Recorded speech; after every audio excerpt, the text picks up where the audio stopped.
Houjik lamdam asida thokliba irang asina Maram Oiraga low Panba ngamdana leiriba loupham shing Paannaba thoushil yatminnabagi matangda lakliba mekun mapanda lamdam asigi tonganba loumee singi oiba Khana Neinabagi thouram ama Pangthoklagani haina COCOMI farmers wing na phongdarakle Hiramasiga mari leinana ngasi lamfel patalaiba COCOMI ki office ta pangthokpa paugi mifam amada COCOMI farmers wing ki convener ke thoibana hai Mamang Chahigi May Ohundagi, Chenkuki narco terrorist sing na Tatarakiba, Apongba Lana say Chahi Ama Henzilakla Fauba Warushan Laitana, Miam the Chow na Jating Pidan Lakli, Irang asina Maram Oiraga, Mamang Chahida, loupham Kaya, low Panbangam Kide, Houjik, low Uba Pantha, Yosilakle, Adubo, thokliba irang asigi chap chaba Warushan Houjik Fawat Laitaba Maram na Kumsi Chahigi in a suit loupham Kaya, low Panba Ngamdabagi Fibamda, Legatra Haibage, Nunangba Ama loumee sing da Pokle.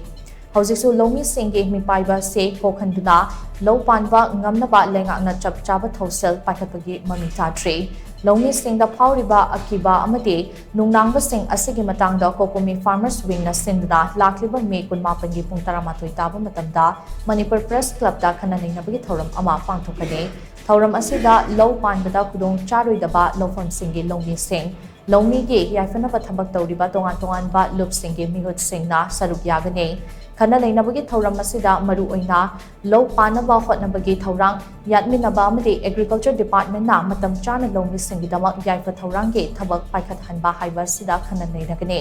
thouram asida lamdam asigi tonganba loop singi mihut sing na saruk yabiu amaromda COCOMI gi mobilization and organization team amadi COCOMI farmers wing na low Panba ngamdana leiriba mafam sing low Panba ngamnaba hotnari lenga ki maikaidagi lowu singubagi Thabak thouram sing ayat apan thokhandanaba matik chaba thabak laukhatpiyo haina su mahana makataki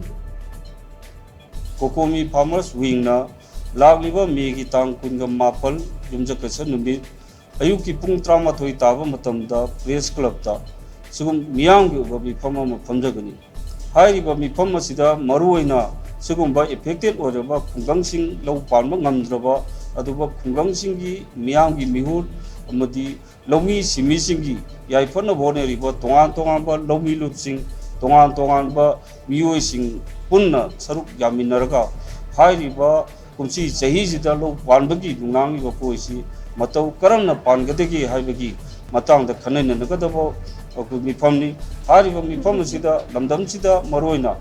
maida tampak sida leriba mitei kunaigi achigumba lupsing aduga loumee simisingu hena thawai yauriba singna matam chana lakpiraga sigumba khana neinabagi thorangsi simina jaibo wafamduni